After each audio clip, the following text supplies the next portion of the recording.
Yo, what's going on, guys? Welcome to today's video. We're back to working on the Mustang. Today's video is going to be about the convertible top. So first thing first, we're going to take a look at this. This is the hydraulics for the top, and it's leaking from the bottom, which is causing us issues. But first thing you need to do is remove the trim piece, and then you're going to have to remove the speaker, and that will actually give you access to the bottom of this hydraulic cylinder.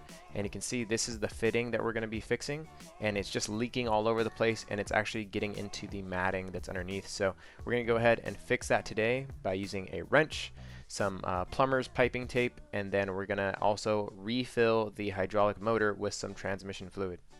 And if we go ahead and take a look at the hydraulic lines going to the motor itself, which is this big piece right here, you can see it has a couple different fittings, and it has 4 grommets that actually hold it to the body of the car, and then it has these 2 side fittings. But the fill plug is going to be on the back side.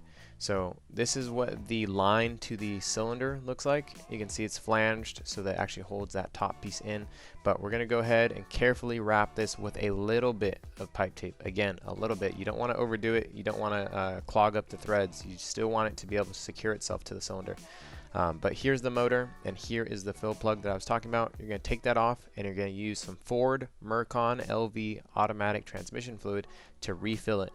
You only want to refill it till it begins to pour out. Don't overdo it. Once you're able to fill the motor with that automatic transmission fluid, you need to run the convertible top through a couple cycles so that we can get all the air bubbles out. So you need to pull up the handbrake, and then you need to turn the car on. Once the car is on, then you can go through and hit the button for the top a couple times and just go through a couple cycles, bringing the top down and putting it back up, and then adding some fluid after you've done a few cycles.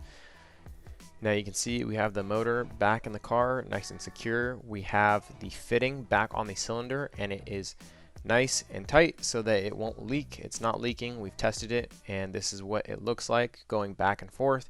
You can see that the top goes back a lot easier, and now it actually goes forward, whereas before it would take way too long, or it would have some stuttery steps in it.